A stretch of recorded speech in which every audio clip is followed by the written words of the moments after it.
Olá, minha gente querida. Hoje, excepcionalmente, não estarei com minha voz habitual.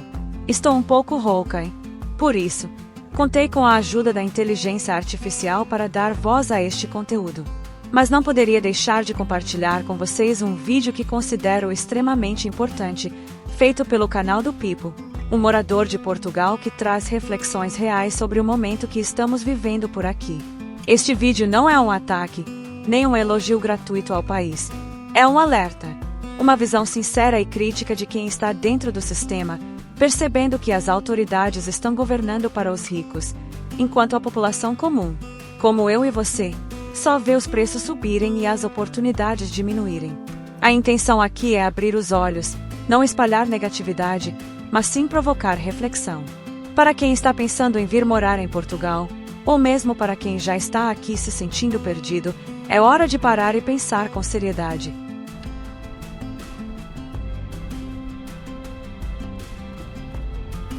Viver em Portugal é pior do que parece.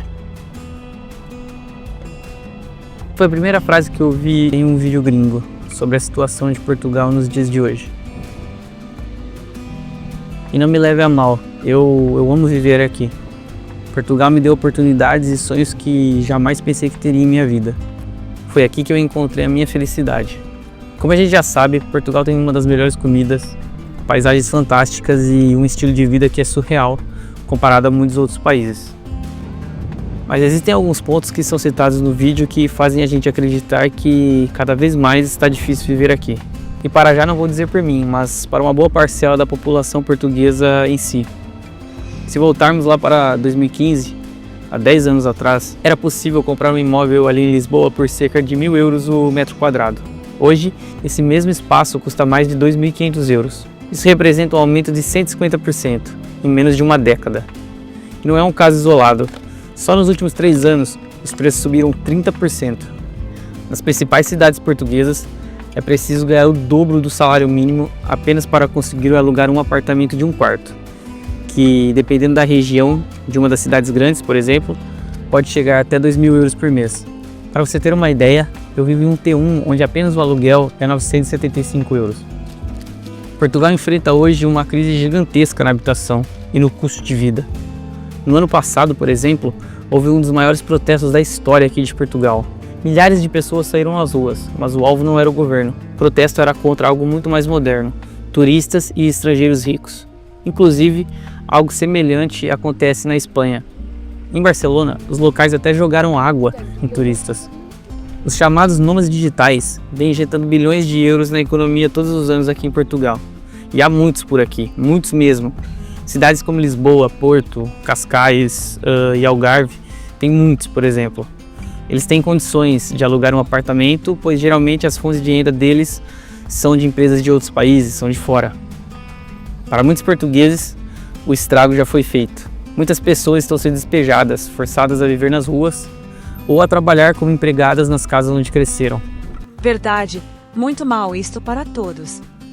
Para muitos, os culpados são óbvios, mas na verdade tudo isso é apenas um sintoma de um problema muito maior que pode mudar o futuro de Portugal e até da Europa, pelas próximas décadas. Tudo isso começou quando o mercado imobiliário português, que estava em baixa, os imóveis estavam baratos e o país parecia promissor.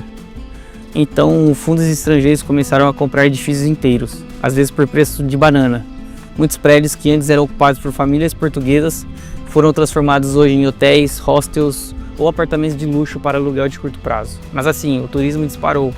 De 7 milhões de visitantes em 2006, por exemplo, Portugal passou a receber mais de 20 milhões por ano.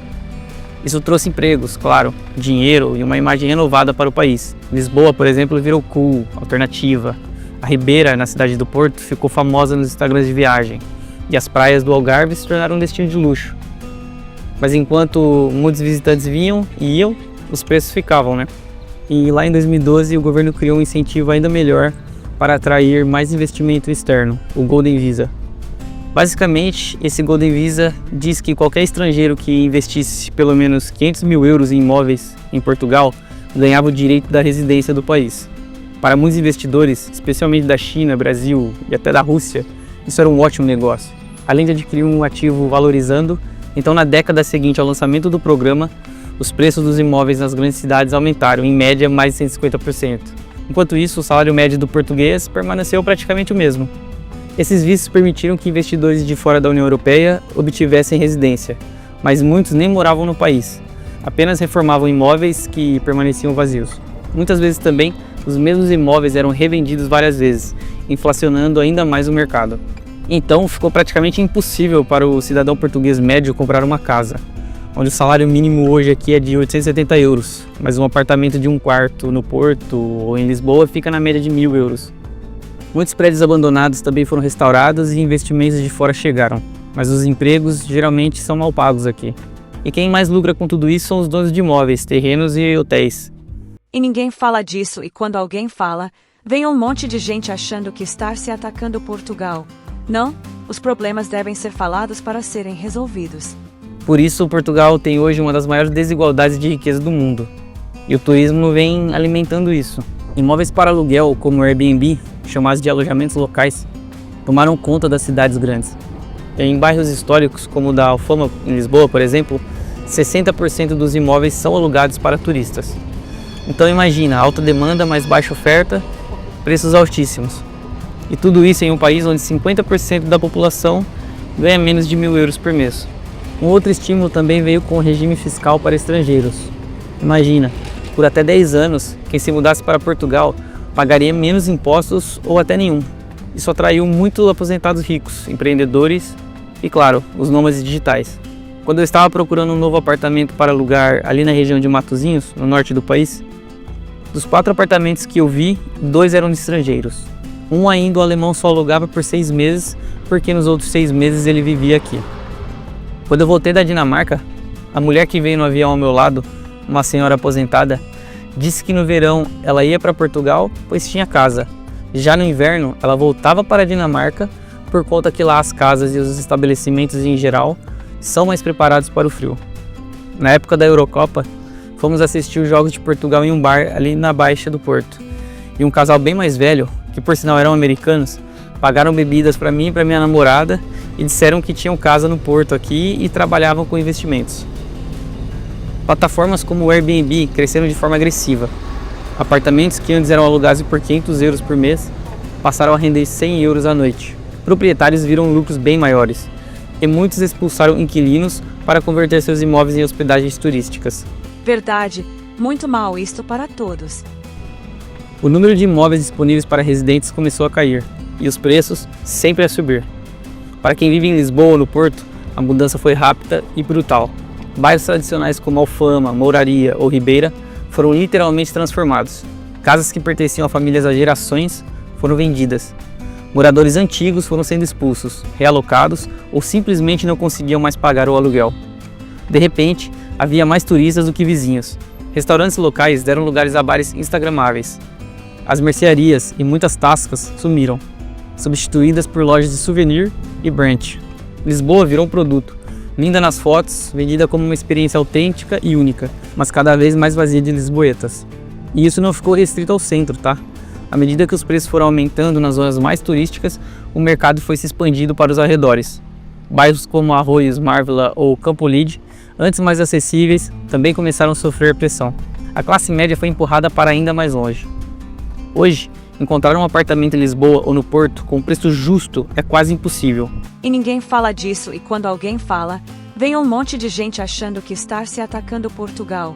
Não, os problemas devem ser falados para serem resolvidos. Em muitos casos, uma renda mensal média não cobre sequer o custo de um estúdio. Eu, por exemplo, viver na região de Matosinhos ou Lessa da Palmeira, aqui no norte do país, seria um sonho para mim. Fui ver um apartamento que está sendo construído aqui, um T2, liguei lá e o cara me disse que já não tinha quase nenhum disponível. Mas mesmo assim, ele perguntou qual era o meu budget. Eu disse 200.000 euros, só pela curiosidade, né? Sabe o que ele me disse? Que seria impossível, pois o mínimo era 500.000. Imagina, um apartamento de 2 quartos, mano, 500.000. Então se você tiver um apartamento aí vendendo perto da praia, por que não? Quiser fazer um preço mais em conta. E os jovens aqui estão saindo de casa dos pais cada vez mais tarde. Para ter uma ideia, conheço muitos portugueses entre os 20 e os 30 anos que trabalham com tecnologia, uma das áreas mais bem pagas aqui de Portugal, e ainda assim moram com os pais, ou estão morando em vilas afastadas dos principais centros. Aqui em Portugal, mais da metade das pessoas entre 25 a 34 anos ainda moram com os pais. Lisboa, Porto e até Braga tornaram-se cidades onde é praticamente impossível viver sozinho. A maioria das pessoas que vêm do estrangeiro só ouve falar das grandes cidades, e é para lá que vão. Mas existem outros 16 distritos em Portugal. A falta de investimento e o foco quase exclusivo em Lisboa e no Porto mataram completamente o resto do país. Tanto é que tem um vídeo do Eliezer do canal Via Infinda chamado O Lado Triste de Portugal, que mostra exatamente isso. Casais adiam planos de ter filhos e famílias inteiras vivem em quartos alugados por grupos de Facebook. Ao mesmo tempo, há milhares de imóveis vazios, mantidos como investimento, usados só para turismo, ou simplesmente abandonados. Enquanto isso, o direito à habitação, garantido pela Constituição portuguesa, vai ficando só no papel. E a indignação da população vai crescendo cada vez mais. Movimentos sociais, políticos, protestos e campanhas ganharam força nos últimos anos. A crise da habitação não é só um problema de mercado, é uma crise social, urbana e geracional. Verdade, muito mal isto para todos. Então fica o convite, assista com atenção, reflita com respeito e, se puder, deixe seu like, comente aqui com a sua opinião sincera, mas sempre com educação. Porque quando morar se torna um luxo, viver com dignidade vira um privilégio. O governo foca quase exclusivamente em Lisboa e no Porto. Sempre foi assim e, infelizmente, parece que sempre será. É uma verdadeira pena. E se nada mudar, o país corre o risco de se tornar um lugar paradisíaco, instagramável, mas vazio. Um lugar onde todo mundo quer passar férias, mas ninguém consegue viver. É claro, se você for alemão, francês, inglês, tá tranquilo.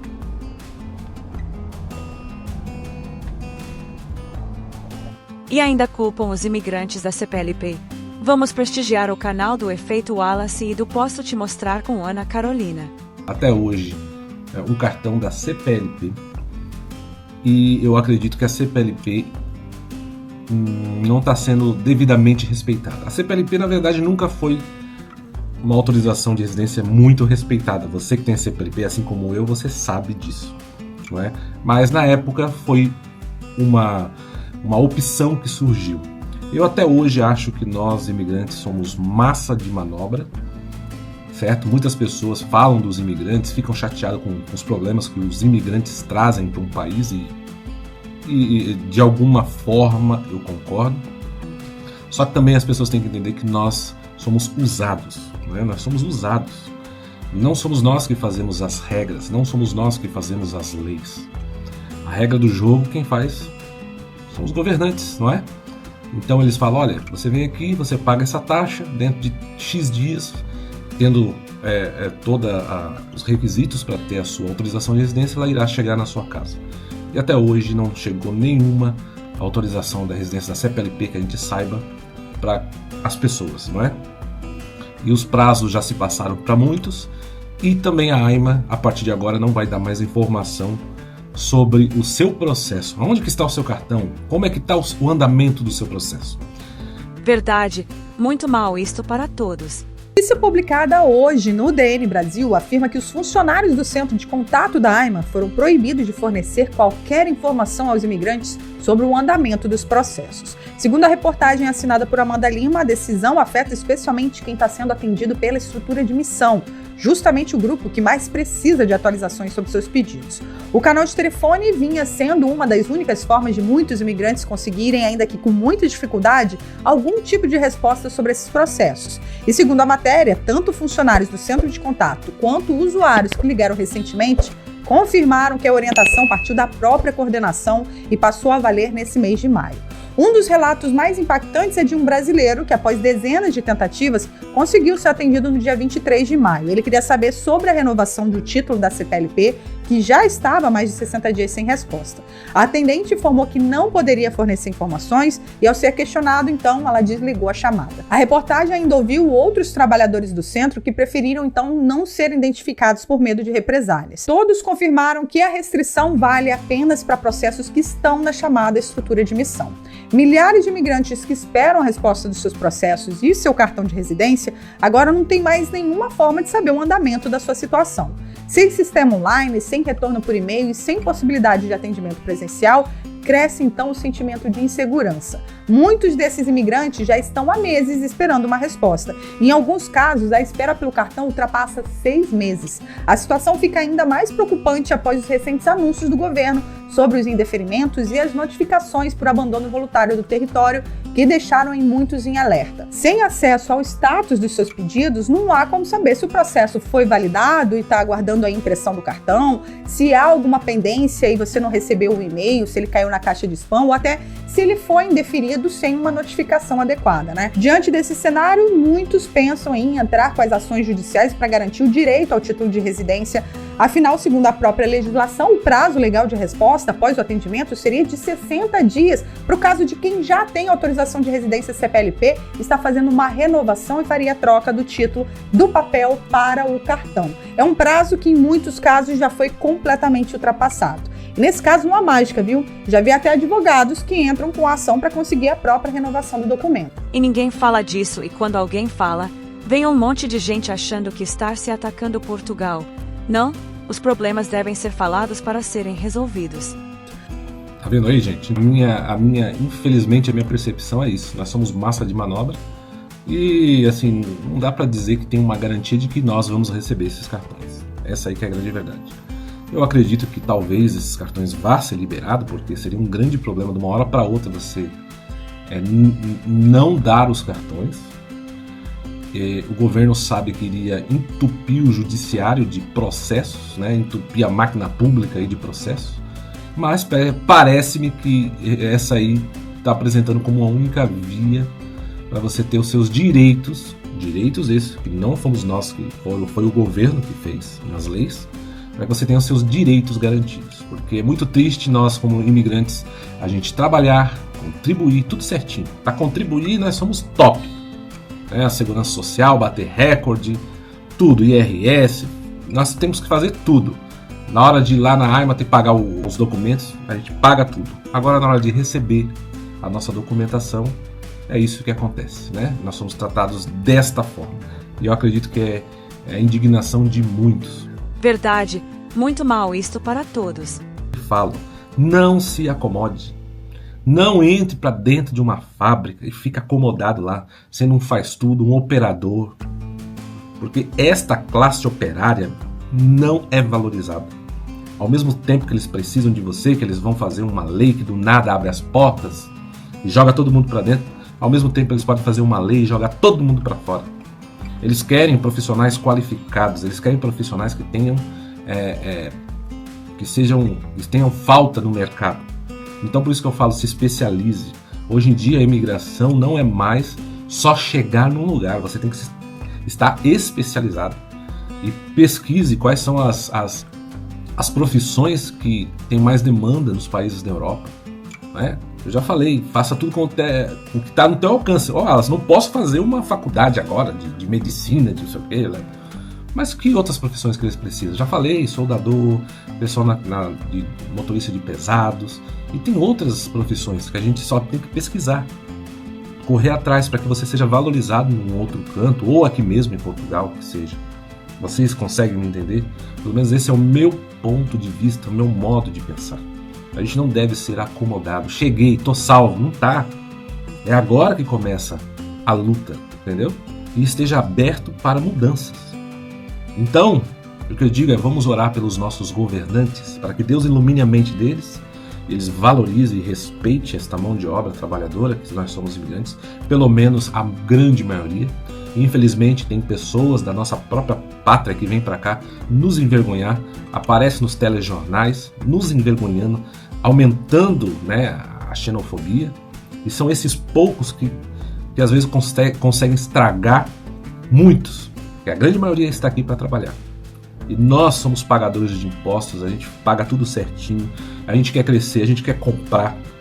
Se você for ver o que os comerciantes falaram com a entrada dos brasileiros na venda de carro, no financiamento, tudo isso aumentou graças a nós, porque nós somos sim uma classe consumista, a gente gosta de consumir, comprar carro. Quem não quer comprar o seu carro, comprar o seu terreno, comprar a sua casa?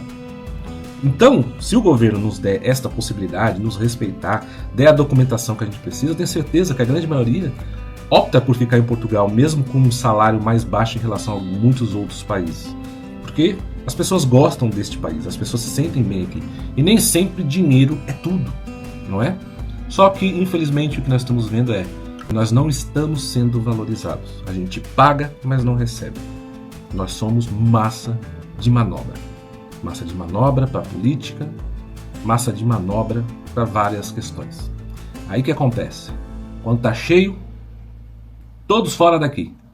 Quando está vazio, aí vem uma lei de sorriso amarelo. Olha, agora tem manifestação de interesse em Portugal. Sejam bem-vindos. Então, somos usados. Essa é a minha opinião. Se é que a gente pode dar opinião hoje em dia, né? Porque hoje em dia até as opiniões às vezes são... Bem, eu acho que Portugal ainda não é um país que tem censura, acredito eu, né? Então, vamos aqui dar a nossa opinião. Mais de 500 mil processos de nacionalidade portuguesa estão parados e a espera, que deveria ser de no máximo 90 dias úteis, em muitos casos já ultrapassa 3 anos. Essa demora afeta filhos e netos de portugueses, maridos e mulheres, descendentes de judeus sefarditas e imigrantes que vivem há mais de 5 anos aqui em Portugal. Por isso, um grupo de advogados decidiu lançar uma petição pública na Assembleia da República, o Parlamento Português. Eles exigem que o Instituto dos Registros e Notariado, responsável por validar os pedidos, cumpra os prazos legais e que sejam aplicadas medidas punitivas para atrasos injustificados. Além disso, pedem reformas estruturais para tornar o sistema mais eficiente. Os autores da petição destacam que essa morosidade prejudica direitos fundamentais como trabalho, saúde e reunião familiar e representa uma violação do Código do Procedimento Administrativo e da Constituição Portuguesa. Segundo dados oficiais, mais de 1.400.000 pedidos de nacionalidade foram feitos nos últimos 6 anos, mas a lentidão administrativa continua a ser um grande obstáculo. De acordo com as regras da Assembleia da República de Portugal, uma petição precisa de no mínimo 7.500 assinaturas para ser obrigatoriamente discutida em plenário. Mas caso alcance pelo menos 1.000 assinaturas, ela será analisada pela comissão parlamentar competente, embora sem a obrigatoriedade de discussão por todos os parlamentares. Portanto, quanto mais assinaturas a petição reunir, maior será a pressão para que o tema seja debatido e medidas sejam tomadas. Para assinar a petição, basta acessar o site da Assembleia da República e procurar pela Petição de Nacionalidade Portuguesa. Cada assinatura faz a diferença. Para ter notícias de Portugal todos os dias, siga o nosso perfil. De Lisboa, Antônio Martins Neto. E compartilhe este vídeo com quem precisa ouvir. E claro, vá também até o canal do Pipo e os demais citados e apoiem o trabalho deles com um like e uma inscrição. Eles merecem pela coragem de falar o que muitos pensam, mas poucos têm voz para dizer. Vamos juntos construir um debate mais consciente, mais empático e mais verdadeiro. Com respeito, deixem suas opiniões, onde Portugal precisa melhorar, e suas experiências. Um beijo e deixem like e compartilhem. Obrigada e juntos somos mais fortes.